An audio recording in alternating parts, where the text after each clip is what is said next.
Isang mabiyaya at masaganang araw po sa atin lahat. Welcome back po dito sa ating YouTube channel, Tagapanood TV. Nakakagulat na reaksyon ni Jillian Ward at ng mami nito sa pagkatalo ni Eman Bacosa. Yan po yung ating bibigyan ng comment at reaction, opinion sa araw na ito. Pero bago po tayo magpatuloy, muli ko po kayong iniimbitahan, lalong-lalo na po sa mga bago lang dito sa ating channel at sa mga nanonood na hindi pa po nakapag-subscribe, mag-subscribe po kayo dito sa ating channel at hit ang notification bell para ma-update po kayo sa mga bagong video. Libre lang po ang mag-subscribe mga tagapanood. Huwag po kayong matakot, kaya naman subscribe na. Simulan na po natin ang ating reaction video sa araw na to mga tagapanood. Let's do this!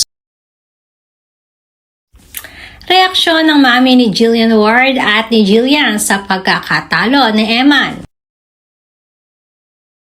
Trending at usap-usapan nga hindi lamang sa mundo ng showbiz, kundi pwede na rin sa larangan ng sports ang katatapos lamang kahapon na laban na boxing ni Eman Pacquiao. Dahil hindi nga ito inaasahan ng marami at dahil alam naman natin na anak siya ni Manny Pacquiao, ay madami ang talaga namang nag-exceed ang expectations pagdating sa laban kahapon ni Eman sa boxing.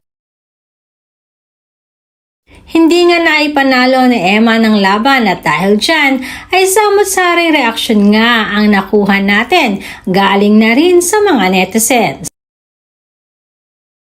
Madami kasi na nagsasabi na maaaring napabayaan di umano ni Eman ang kanyang pagpapractice kaya di umano isa ito sa naging dahilan ng kanyang pagkatalo.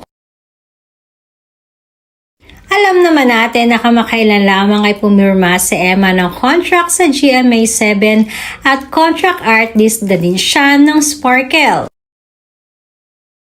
Bagamat maaaring hindi raw napagtuunan masyado ng pansin ngayon ni Eman ang kanyang laban, ay madami pa rin namang humahanga at sumusuporta sa binata at nagsasabi pa ngang bawi na lang siya next time. Hindi rin maiwasan ang mga netizens at ganoon na rin ang mga Jillman fanatics kung ano nga ba ang reaksyon ni Jillian sa pagkatalong ito ni Eman. Ayon na rin sa aming source ay nag-alala din di umano ang mami ni Jillian at ganoon na rin si Jillian lalo na nang makita nila na may isang beses ay muntik nang lumabas si Eman ng ring dahil na rin sa matinding suntok ng kalaban. Sa kahit anong larangan naman mga tagapanood, may talo at panalo dyan. Politika man yan, sports, o maging sa buhay nga di ba? Minsan yung pagsubok, pagsugal mo, paglaban mo, ano talaga yan, panalo at talo. Nagkataon na sabihin na natin, hindi talaga kinaya ni Eman Bacosa, di ba? Pero hindi naman nangangahulugan doon sa pagkatalo niya, kaya doon na matatapos yung karera niya o doon na para mawawasak yung karera niya sa boxing. Even Manny Pacquiao nun, di ba? Natalo bago sumobra yung dumami yung panalo at naging 8th World Division Champion siya. Di ba? Kung ito si Eman Bacosa Pacquiao, gagawin niyang inspirasyon yung pagkatalo niya at pag-iigian niyang mabuti yung laro niya sa susunod, mag-practice ng mabuti at humanap ng mga technique. And then, sa susunod na mga kalaban niya, ipag-aralan niya yung weakness ng kalaban, sumunod sa mga instruction ng coach, di ba? Pag-igian pang mabuti, panigurado ako mananalo at mananalo din naman siya. Di ba? Ganun talaga ang laban. Ibig nga sa pag-ibig, mga tagapanood, may natatalo din, di ba? Wala kasi talagang perpekto sa buhay.